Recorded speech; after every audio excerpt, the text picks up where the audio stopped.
لله نحمده ونستعينه ونستغفره ونعوذ بالله من شرور أنفسنا وسيئات أعمالنا من يهده الله فلا مضل له ومن يضلل فلا هادي له أشهد أن لا إله إلا الله وحده لا شريك له وأشهد أن محمدا عبده ورسوله يا أيها الذين آمنوا اتقوا الله حق تقاته ولا تموتن إلا وأنتم مسلمون يا أيها الذين آمنوا كتب عليكم الصيام كما كتب على الذين من قبلكم لعلكم تتقون وقال النبي صلى الله عليه وسلم من صام رمضان إيمانا واحتسابا غفر له ما تقدم من ذنبه. Masyaallah muslimin rahimani wa rahmatullah. Bapak Ibu jamaah hingga dirahmati oleh Allah Subhanahu wa taala. Kita bersyukur kepada Allah sampai di hari ke-14 insyaallah kita dimudahkan oleh Allah Subhanahu wa taala melampai ibadah siang. Juga mungkin saking Ramadan sedaya dimudahkan pula untuk sholat tarawih. Dan juga mungkin di antara kita ada yang diberikan oleh Allah Subhanahu wa taala kemudahan yang lain zakat, infak, sedekah, barang takjil dan sedulur kita kaum muslimin ingkang melampaui siang Ramadan. Sedaya kawula nikmat yang besar dari Allah Subhanahu wa taala. Pertama, kita syukuri. Kedua, kita senantiasa meminta kepada Allah agar ulama sedaya diistiqomahkan. Kita diparingi tetap semangat ajak orang yang malas melampaui ketaatan dari Allah Subhanahu wa taala. Nalika kula panjenengan sedaya niku mampu salat maghrib umpamipun berjamaah. Jangan lupa kita meminta kepada Allah, ya Allah, ya Rabb, mudahkan aku bisa sholat isya berjamaah. Ketika kita bersaja sholat isya berjamaah, minta lagi sama Allah, ya Rabb, mudahkan aku bisa sholat subuh berjamaah, sholat zuhur berjamaah, sholat asar berjamaah.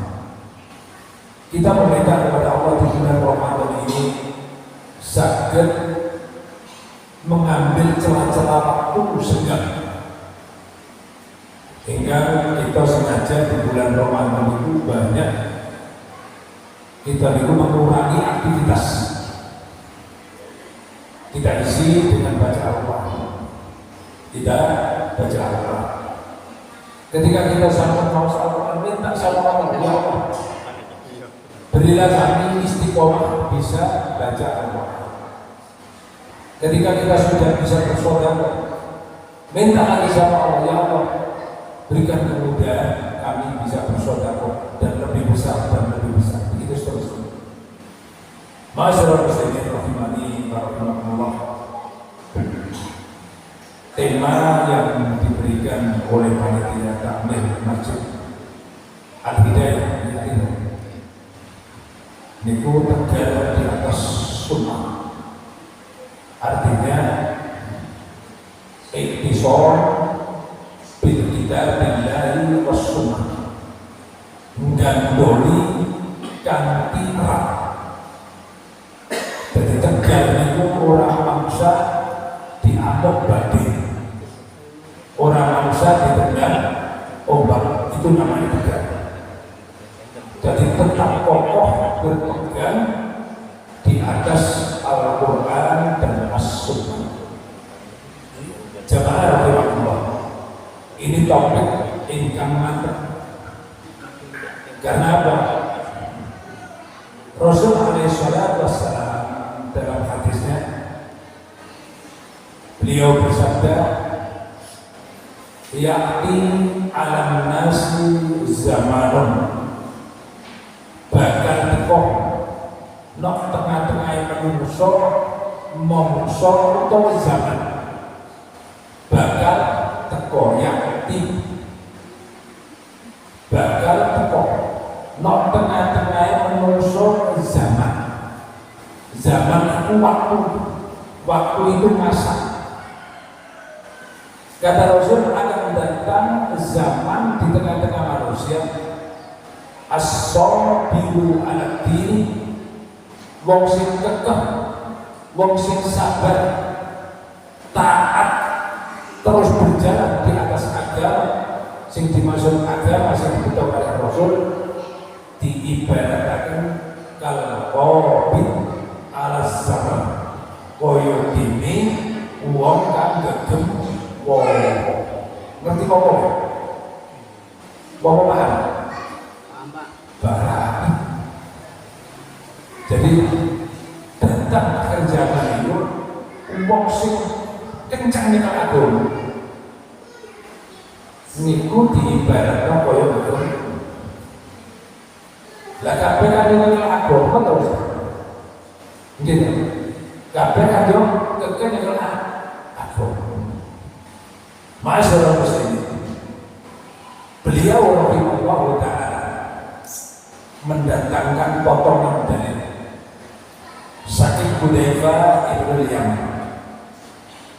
Jadi beliau mendatangkan dalil terkait dengan datangnya akhir zaman sing masuk ke tengah-tengah manusia, membuat manusia ini kalau dia tidak dimodali dengan ilmu akan mudah piyambake terseret, terbawa kondisi baik itu akidahnya, ibadahnya itu akan dengan mudah dikontaminasi oleh zaman ini.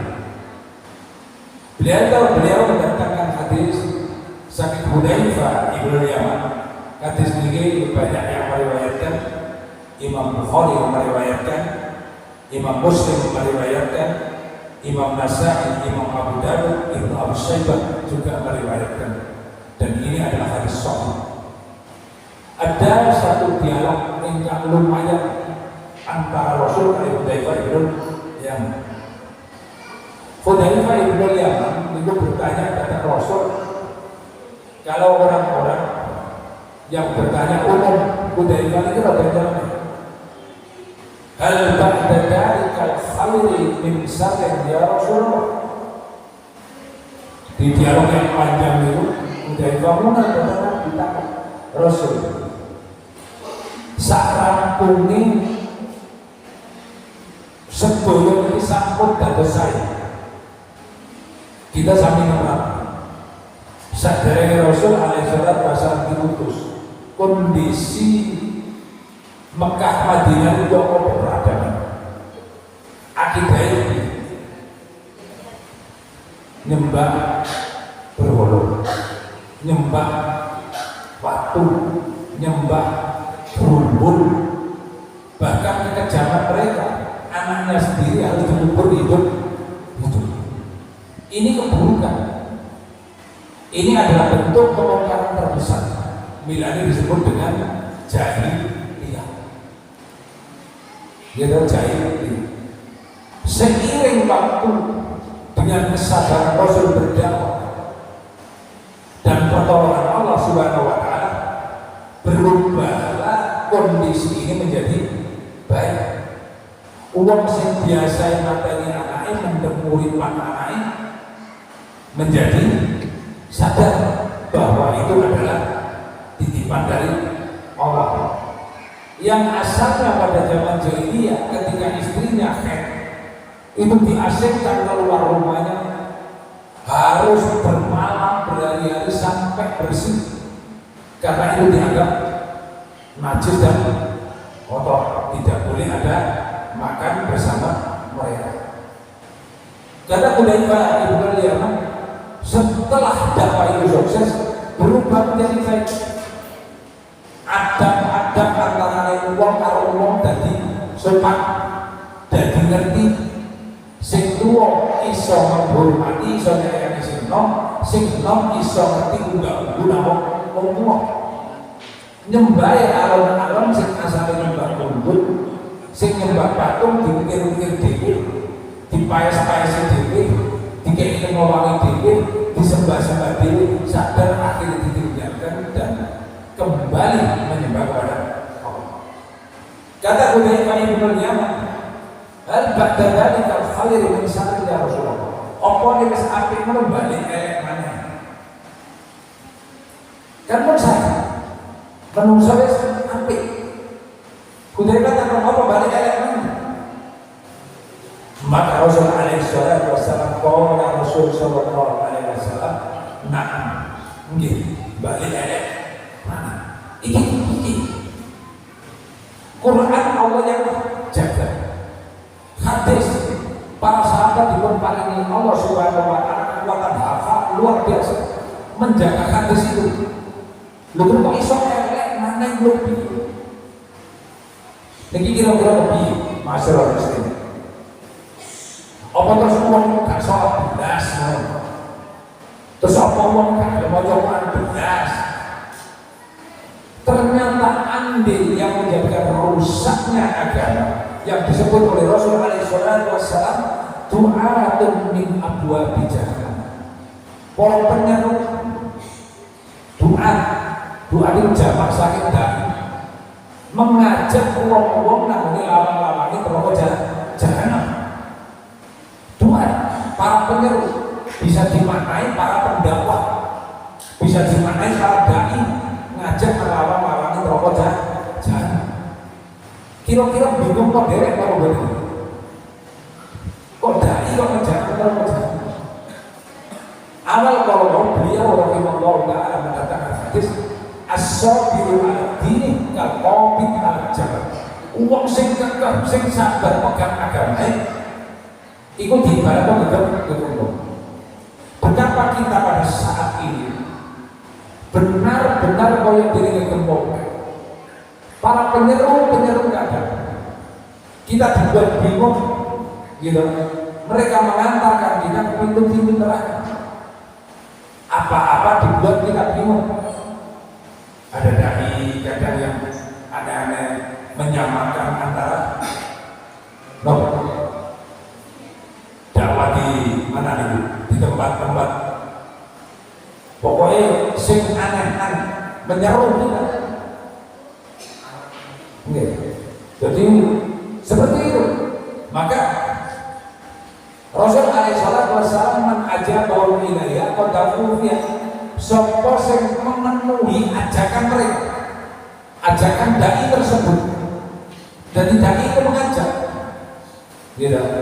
Kadang-kadang kita menemukan ono sing profesor doktor, ono sing kiai youtuber, luar biasa.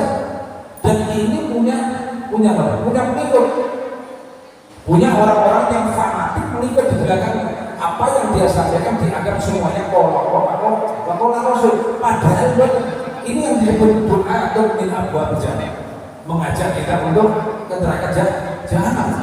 Karena yang diajarkan menyelisih Rasul.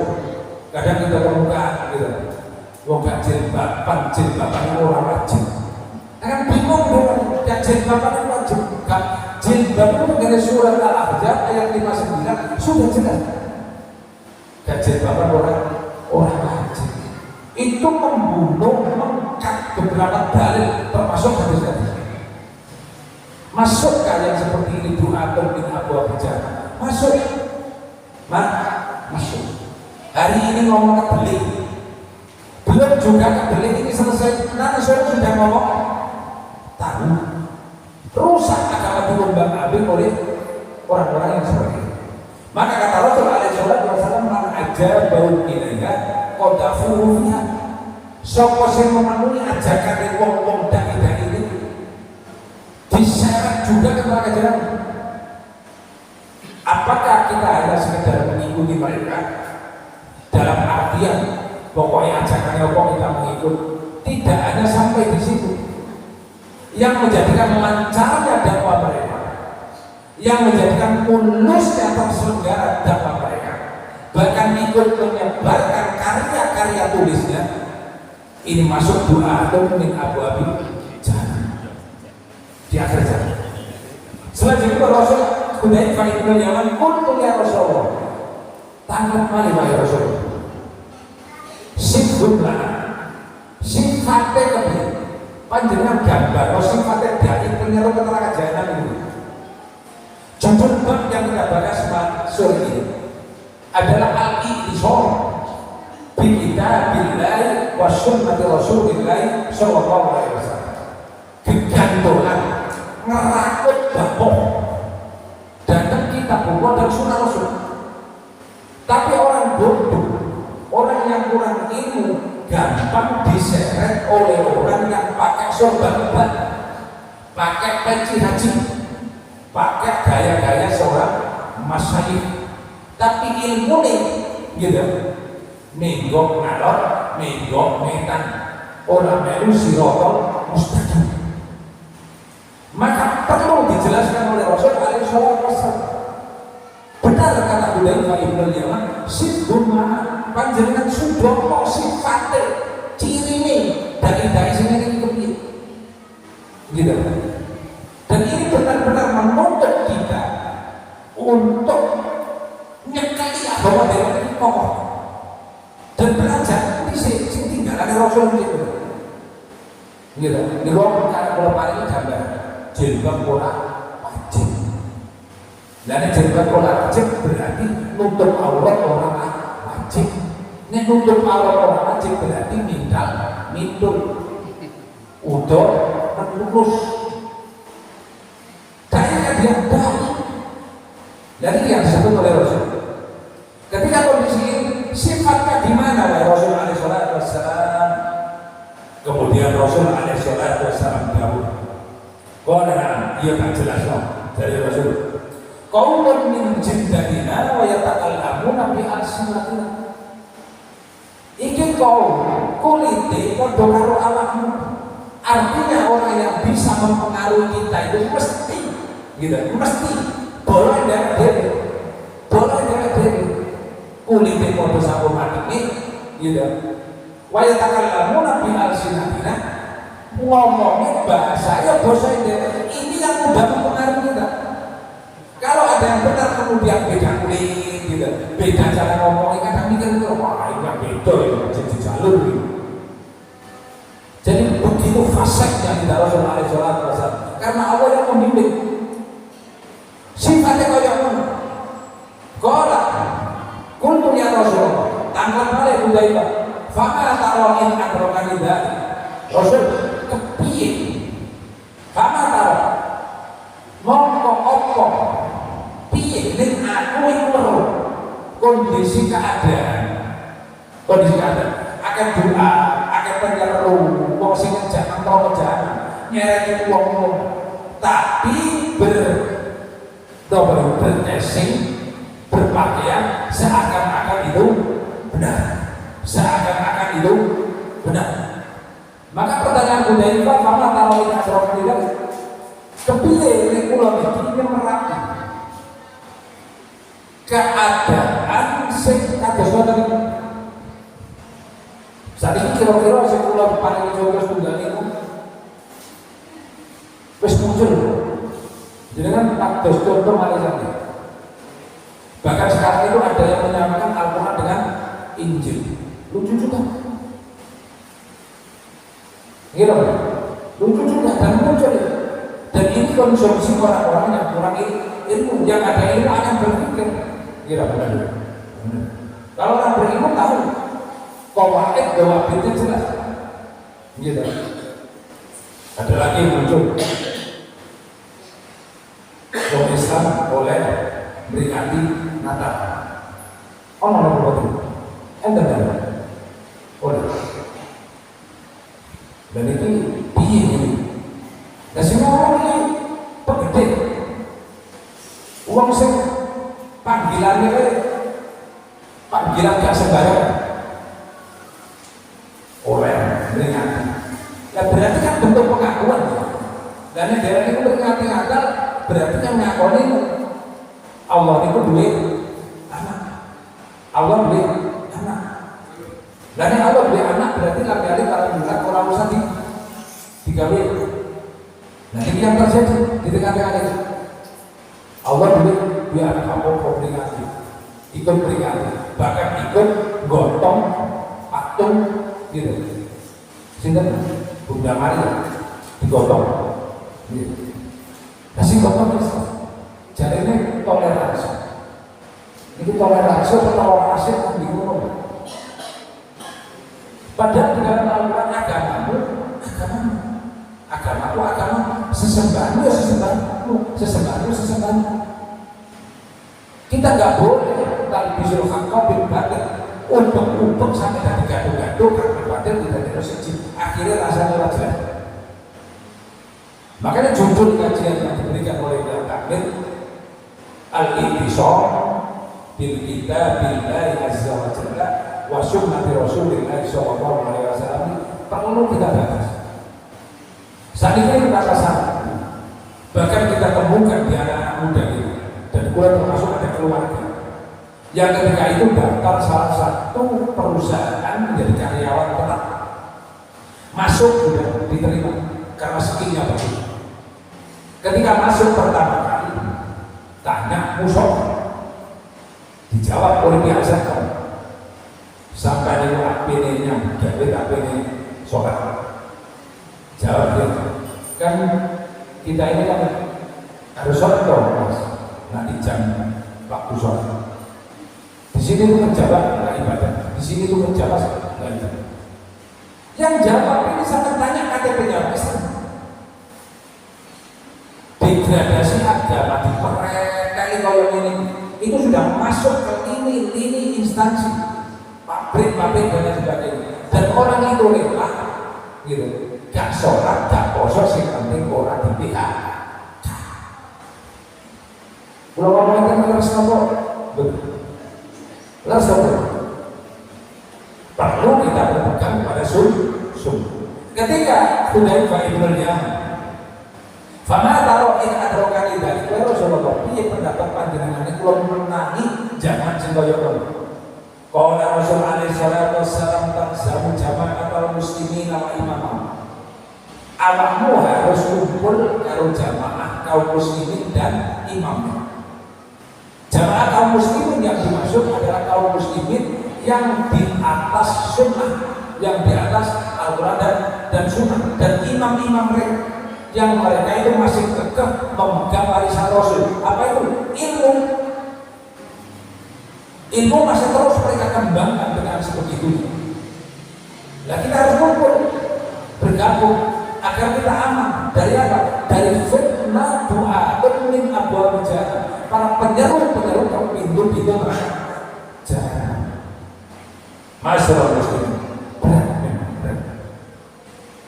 Selanjutnya, fakul ya Rasulullah, fa illam taqul lahum jama'atun wala imam. Kula tangkap mana Rasul? Lah nek wis tak goleki ora marek wong Islam iki sing kokoh, sing ilmune mantep, sak imame wis ra ono. Berarti kita dalam posisi apa? Al-qabid al-zam, memegang bara api, sedang memegang bara api. Jangan contoh bara api ini. Berarti iman kita wabillahi taufiq walhidayah. Bagi pulang. Kalau kita tidak genggam, kita ini butuh selamat besok ketika kita menghadap Allah Subhanahu wa Ta'ala, di atas aturan, di atas prosedur yang telah Allah buat untuk kita. Lalu sekarang bingung, melu kono bingung. Bahkan kita ini dituntut pokoknya melu aku itu terus begini. Dan kondisi seperti ini, kata Rasul alaihi wasallam, qala fa'tajir tilkal firqa kullaha, nek ngono tinggal firqa sempalan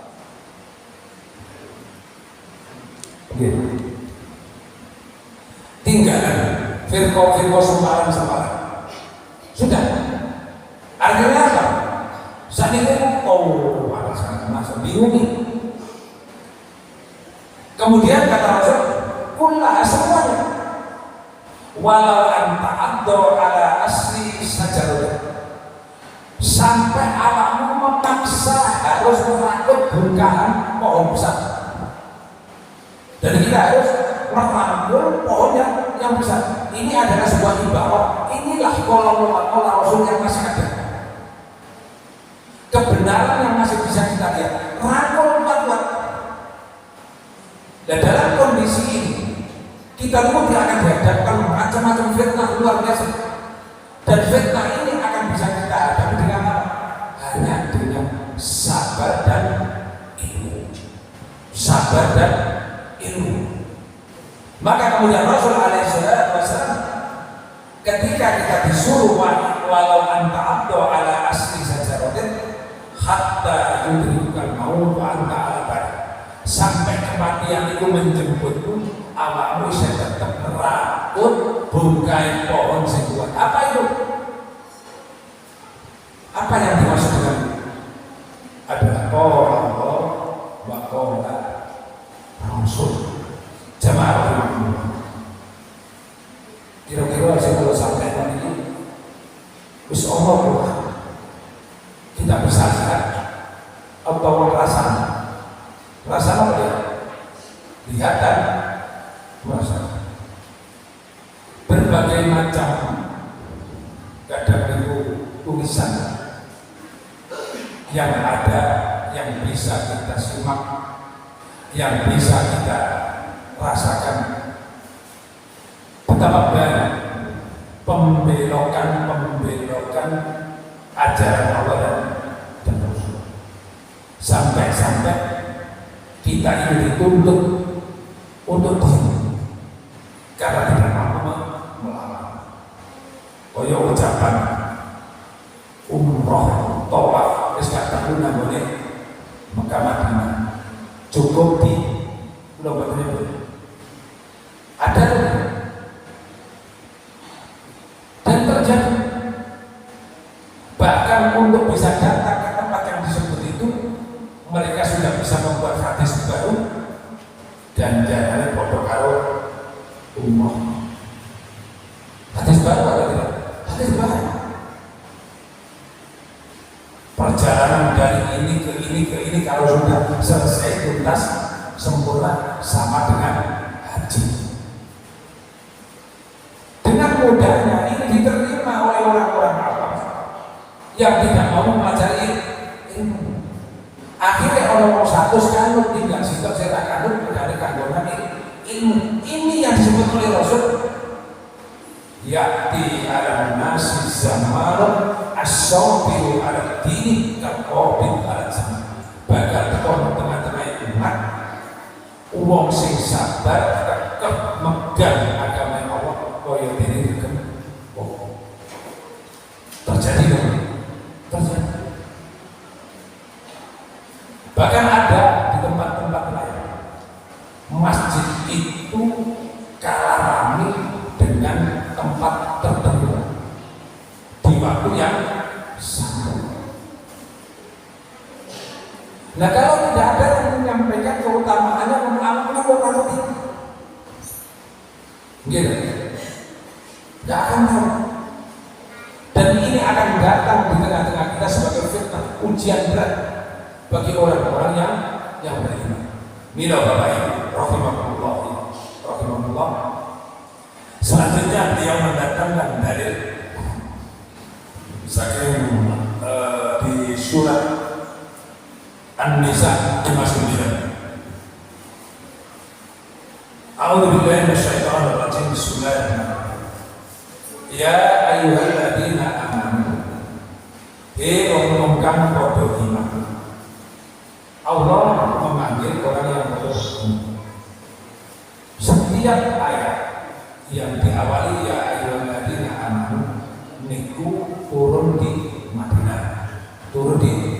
Madinah.